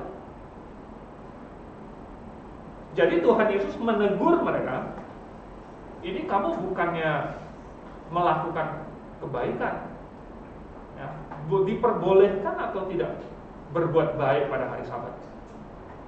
Ini jadi membuat kita berpikir, jadi sebenarnya Tuhan kasih peraturan hari Sabat itu bukan supaya manusia diem jadi patung gitu. Oke, nggak boleh bekerja, maka saya harus duduk di situ. Nah, mau jalan ke situ, oh nggak bisa jalan karena saya harus tetap di tempat. Bukan, rupanya maksud Tuhan bukan itu. Ya, rupanya Tuhan punya maksud. Kenapa ada satu hari yang untuk istirahat dari pekerjaan? Rupanya Tuhan ada maksud. Kenapa ada satu hari di mana orang merenungkan perintah-perintah Tuhan? Rupanya Tuhan punya maksud. Jadi dengan mempelajari maksud di balik hukum Taurat, kita mendapat prinsip-prinsip, yaitu kehendak Allah. Begitu. Dan ini berlaku sepanjang zaman. Itulah sebabnya ketika Kain melakukan kesalahan, karena dia nggak ngerti, maka dia marah. Ya, kenapa saya dipersalahkan? Toh saya profesinya adalah petani, mempersembahkan hasil pekerjaan saya. Nggak salah dong. Makanya dia marah. Makanya dia merasa Tuhan tidak adil. Tuhan pilih kasih. Karena dia tidak mengerti kehendak Allahnya. Dia pikir kehendak Allah adalah kasih persembahan seolah-olah ini upeti. Seolah-olah Tuhan butuh makan atau apa. Nggak tahu lah apa yang di dalam pikiran Kain. Makanya karena kesalahan itu dia, karena tidak paham, dia marah. Makanya dia bikin kesalahan karena nggak paham. Nah, maunya Tuhan itu kalau dikasih hukum itu kita pahami maksudnya apa. Begitu. Ya. Dan ini kalau sudah berlaku dari zamannya Adam dan Hawa, Kain dan Abel, Nuh, Abraham, Musa, sampai hari ini juga sama. Makanya di dalam Perjanjian Baru nggak ada lagi semua yang simbolik ini ya. Simbolik. Karena apa? Karena menyembah Tuhan udah nggak perlu lagi pakai simbolik ini. Simbolik ini adalah konteksnya zaman itu. Sedangkan yang sekarang adalah kita cukup melakukan kehendak Allahnya. inilah yang Tuhan Yesus bilang sama perempuan Samaria itu. Akan tiba saatnya dan sudah tiba sekarang bahwa penyembah-penyembah Allah yang benar akan menyembah dalam roh dan kebenaran. Ya, jadi bukan perlu melakukan ininya, karena ini cuman simboliknya, cuman bayangannya, cuman penuntunnya. Yang Tuhan mau adalah memahami ininya. Jadi cukup kita melakukan kehendak Allahnya. Nah, ingat bahwa ini semua hukum itu selalu dibungkus di dalam konteksnya. Nah, hari ini kita masih perlu nggak hukum yang dibungkus dalam konteks? Jawabannya adalah tidak perlu lagi. Karena hukum kita adalah ini, melakukan kehendak Allah. Dan ini selalu sama mau konteks manapun. Konteks manapun selalu melakukan kehendak Allah. Melakukan kehendak Allah di sini, melakukan kehendak Allah di sini, melakukan kehendak Allah di sini, melakukan kehendak Allah di sini, semuanya melakukan kehendak Allah. Makanya nggak perlu lagi dibungkus pakai, oh kamu harus datang kebaktian ya. Datang kebaktian itu sudah termasuk di dalam melakukan kehendak Allah. Harus rajin baca Alkitab ya. Itu sudah termasuk di dalam ini. Harus kasih persembahan ya. Itu sudah termasuk di sini. Jadi nggak usah disebut lagi. Ya, zaman dulu mesti disebut. Mesti ya 3 kali setahun. Hari rayanya ini segala macam. Nanti kamu sampai di Yerusalem mesti bikin ini, mesti bawa persembahan ini. Nggak boleh datang ke jemaat Tuhan tanpa membawa persembahan. Kalau kamu kaya kasihnya ini, kalau sedang kasihnya ini, kalau miskin kasihnya ini. Zaman dulu perlu. Zaman sekarang nggak usah. Kasih sesuai dengan kerelaan hati, sesuai dengan berkat yang Tuhan kasih sama kamu. Itulah yang ininya, itulah hakikatnya. Nggak usah lagi disebut-sebut. Begitu. Ya. Oke, paham ya? Ada yang mau tanya? Sampai habis ini. Ganti. Baru satu nih, masih ada yang B. Tinggal setengah jam. Gak apa-apa, bisa. Ada yang mau ditanya? Hah? Ada? Gak ada, oke lanjut. Ini nanti kalau saya ingat apa lagi, terus saya balik ke sini lagi. Memberi nubuatan. Itu tadi apa yang berubah? Zamannya. Iya, konteksnya. Konteksnya. Nah, konteksnya yang berubah. Kan hukum selalu dibungkus dalam kata-kata yang sesuai dengan konteks zaman itu. Ya, kalau Kain dan Habel konteksnya ya cuma bikin altar sederhana lalu kemudian sembelih domba. Maka kata-katanya ya cuma itu doang. Tapi kalau sudah jadi bangsa maka konteksnya sudah berubah. Nah kalau di sini maka konteksnya berubah lagi. Ya. Memberi nubuatan. Jadi selain Tuhan siapkan suatu hukum yang akan menjadi penuntun manusia, yang akan kasih tahu manusia sudah berdosa, bahwa dia butuh juru selamat, dia butuh bertobat dan lain sebagainya, Tuhan kasih hal yang lain, yaitu suatu gambaran. Ya, Tuhan kasih preview, ini gambaran.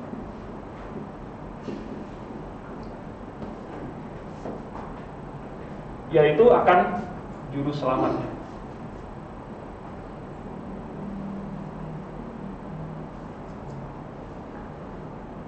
Oke.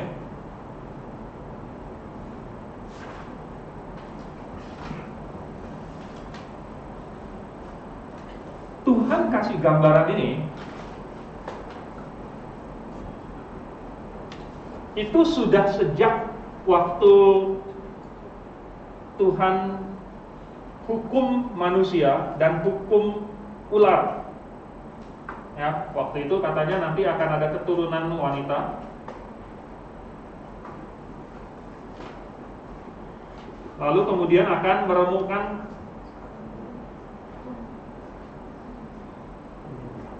kepala ular. Maafkan tulisan saya yang jelek. Meremukkan kepala ular, ini adalah nubuatannya. Oke, pokoknya nanti ada keturunan wanita, maksudnya juru selamat. Dan apa yang juru selamat akan lakukan? Akan meremukkan kepala ular. Siapa ular ini? Barusan saja dihukum gitu. Tapi bukan yang melata. Oke.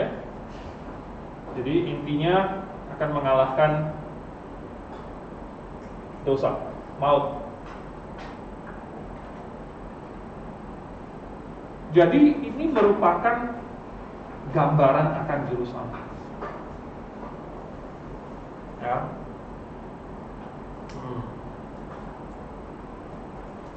Gambaran akan juru selamat. Lalu kemudian Nuh dikasih tahu bahwa akan ada air bah. Ini gambaran akan penghakiman sekaligus keselamatan dalam bahtera. Ya, sudah dikasih tahu bahwa Tuhan mau menyelamatkan Nuh sekeluarga di dalam bahtera. Tuhan udah kasih tahu Nuh duluan. Ya, seluruh dunia ini akan dihapuskan kecuali kamu. Kamu yang akan diselamatkan. Jadi itu mengilustrasikan bahwa ada penghakiman dan ada keselamatan. Itu gambaran akan juru selamat juga. Pokoknya setiap kali nubuatan yang Tuhan kasih tahu tentang juru selamat itu merupakan gambaran yang akan dilakukan juru selamat. Intinya gitu. Ya, dengan suatu cara, dengan dari sudut pandang ini segala macam makin ditambah-tambahkan terus supaya gambaran akan juru selamatnya makin lengkap. Oke. Kenapa ini penting? Jadi yang namanya iman itu kan percaya ya. Itu harus punya landasan. Kalau iman tidak punya landasan, itu sudah pernah kita bahas, namanya iman buta. Percaya membabi buta. Saya juga nggak tahu kenapa bahasa Indonesia bilangnya membabi buta. Emangnya babi buta? Ya kalau babi buta kenapa gitu kan?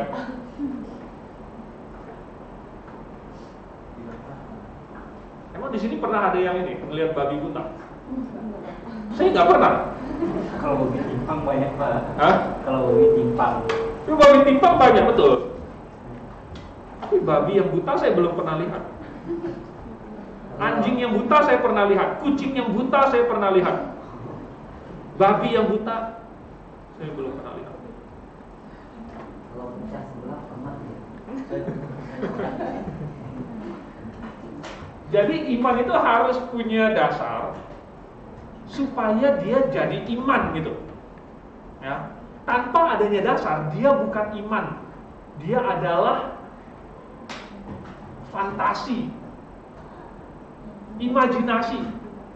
Itu karena nggak ada dasarnya.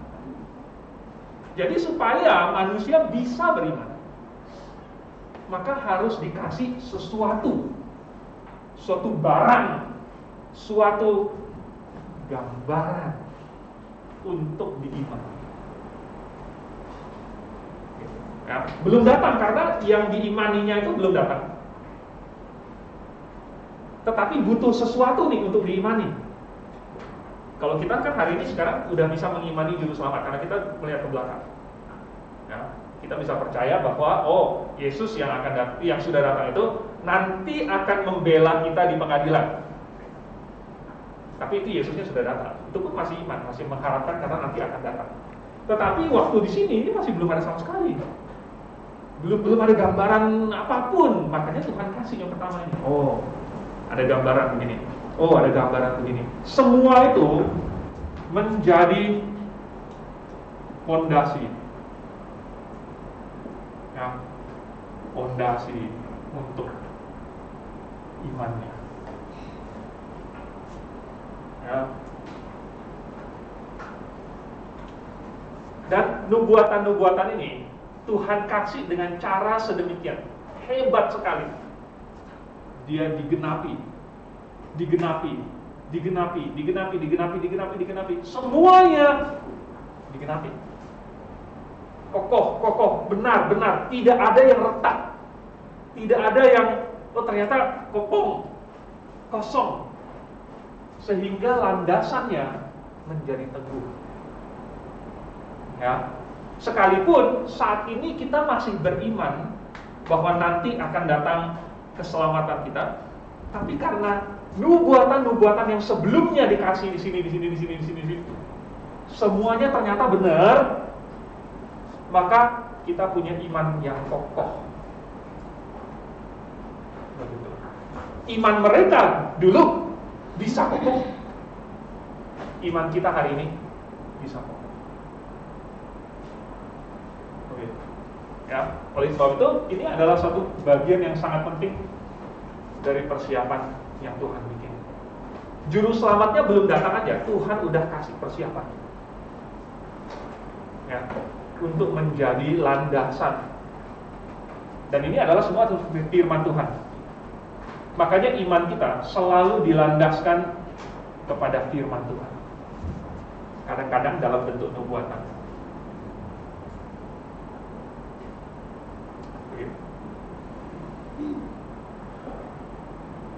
Nah, bukan cuman sekedar memberitahukan masa depan, karena nubuatan kasih tahu masa depan yang terbukti. Tetapi Tuhan juga memberikan nubuatan dengan cara yang sedemikian hebat sekali, sehingga dengan mempelajarinya kita tahu kehendak Allah. Ya, mempelajari ini, misalnya Nuh, akan ada air bah, mesti bikin bahtera. Berarti kehendak Tuhan adalah sebenarnya apa? Kehendak Tuhan adalah kamu mesti beriman kayak Nuh, baru bisa masuk bahtera. Itu kalau kita mempelajarinya, rupanya kehendak Tuhan adalah saya harus beriman seperti Nuh. Karena Nuh lah yang mendapat kasih karunia di mata Allah. Apa yang membuat Nuh mendapat kasih karunia? Bukan karena kehebatan Nuh, bukan karena, walaupun Nuh disebut orang yang benar pada zamannya, tidak bercela, tetapi rupanya yang membuat dia mendapat kasih karunia adalah imannya. Jadi mempelajari ini. Nah, sama, semua nubuatan-nubuatan ini Tuhan kasih tahu ini, Tuhan kasih tahu itu.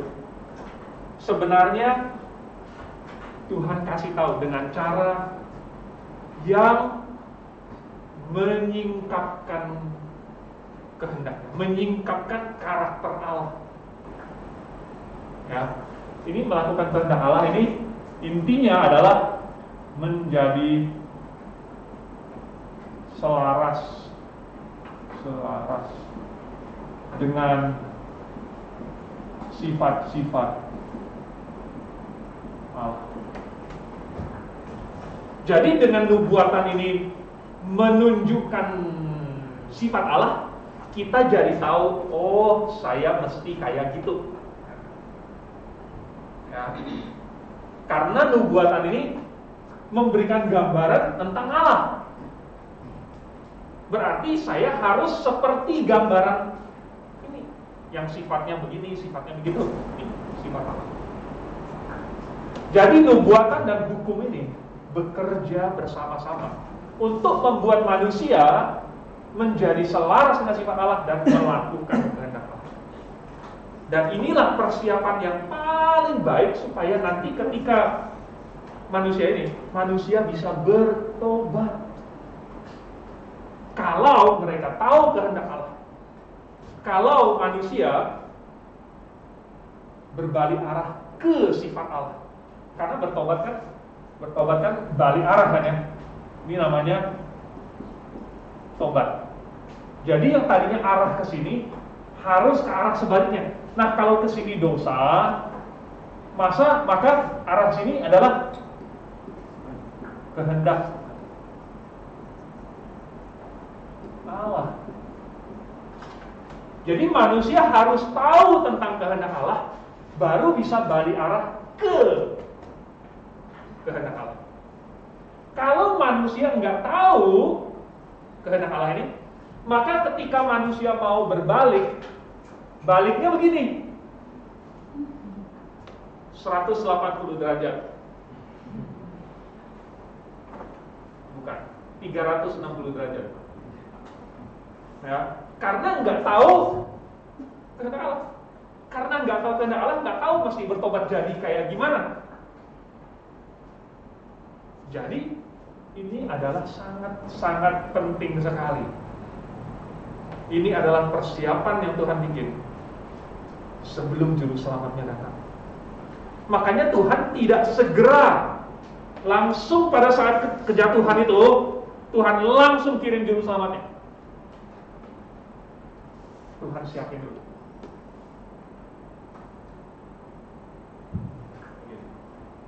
Oke? Sampai sini ada pertanyaan? Ada Pak, saya masih penasaran loh Pak. Kan sekarang sudah sudah juru selamat gitu kan Pak. Tapi kenapa masih ada orang yang melakukan simbolik itu? Apakah simboliknya itu Tuhan masih menerima simbolik apa yang mereka lakukan itu atau bagaimana ya Pak? Ya. Jadi gini. Simbol kan cuma gambaran ya.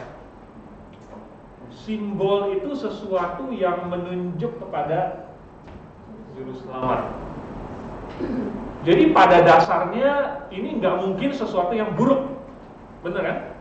Nggak mungkin Tuhan pakai sesuatu yang buruk untuk menggambarkan juru selamat. Karena juru selamat itu baik, juru selamat itu benar, juru selamat itu sifat-sifatnya sama dengan sifat-sifat Allah. Berarti kalau kita mau melakukan, kalau kita mau sesuai dengan sifat-sifat Allah, maka kita melakukan sesuatu yang baik. Jadi kalau hari ini seseorang melakukan sesuatu yang sifatnya yang dulu sifatnya simbolik, misalnya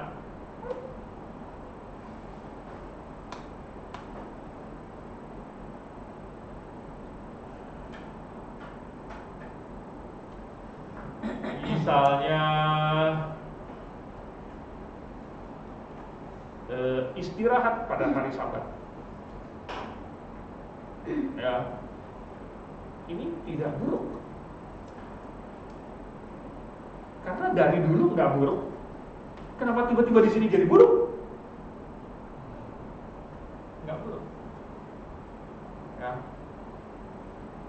Tetapi kenapa? Kenapa dulu waktu itu Tuhan kasih itu? Karena dulu dalam konteks waktu itu perlu suatu gambaran.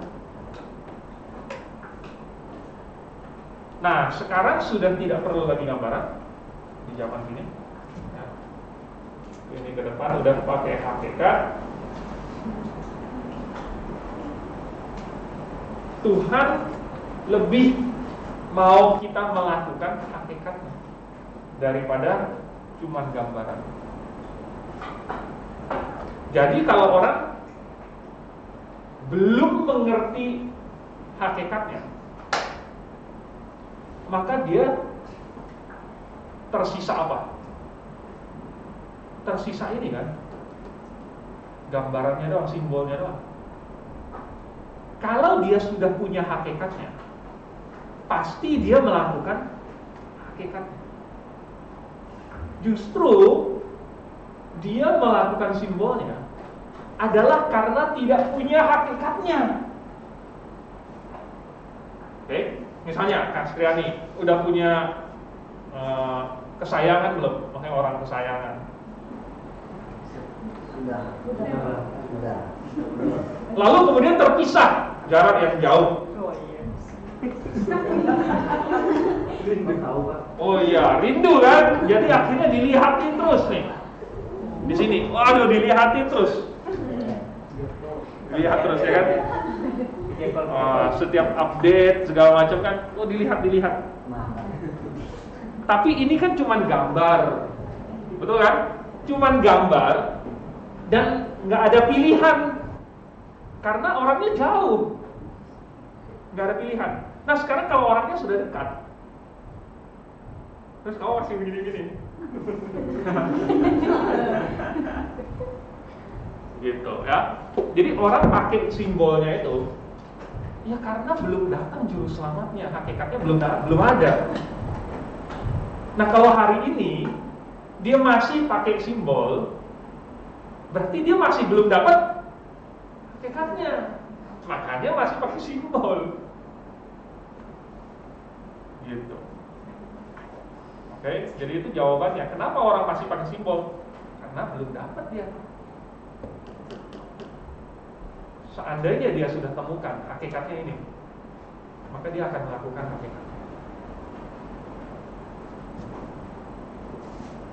Oke, ini yang online ini ada yang tanya nggak ya? Saya dari tadi nggak, sorry, nggak ada. Oke, apa? Saking serunya mengikuti mungkin. Ya.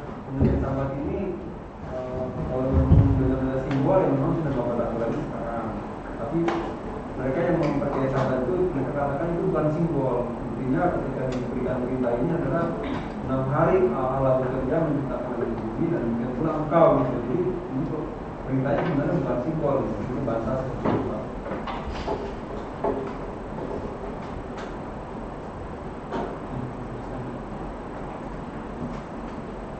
Oke, jadi mereka bilang 6 hari bekerja, 1 hari beristirahat itu bukan simbol.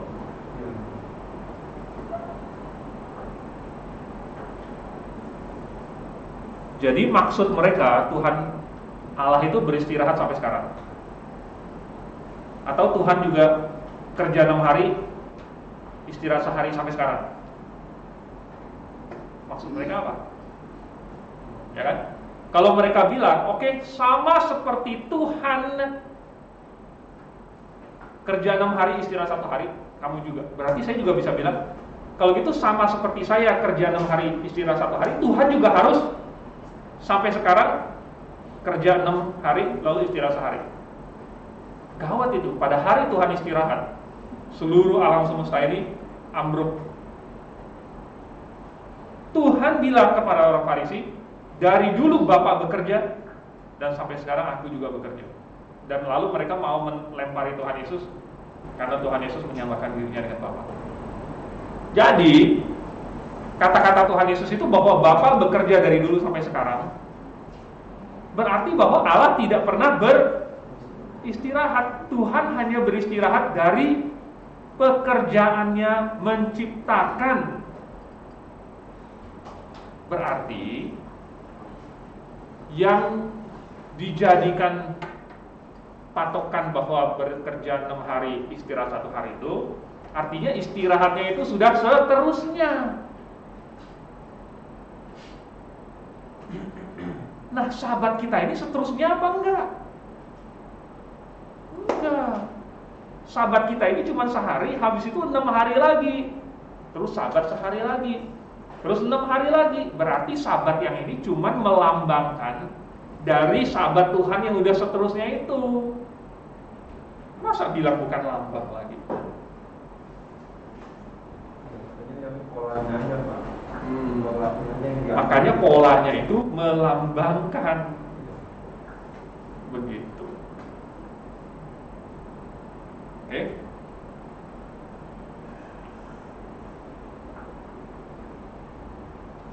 Ya, yang mengenai nubuatan ini ada pertanyaan nggak?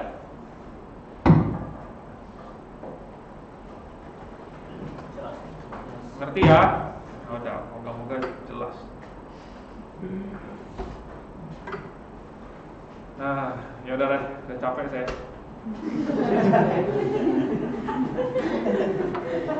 Lelah. Haus. Minggu depan ini masih ada ini. Kalau kalian lihat di diktat kalian outline-nya, masih ada banyak ya tentang inkarnasi. Nah, ini kan persiapan nih, ini persiapan. Nanti minggu depan kita akan lihat waktu Tuhan benar-benar datang, inkarnasinya.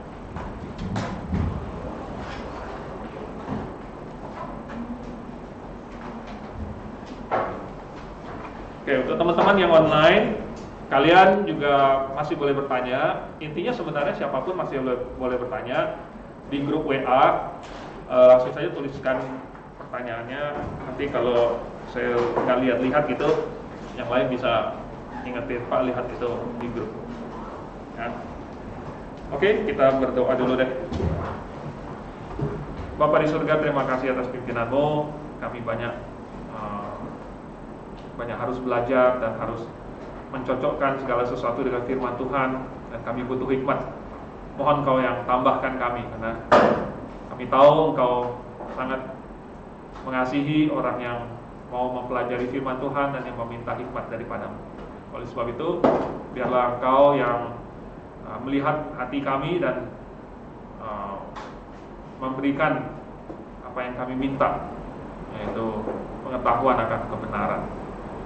Dan kami akan pakai kebenaran itu untuk kami ajarkan kepada orang lain. Kami berdoa dalam nama Tuhan Yesus. Amin.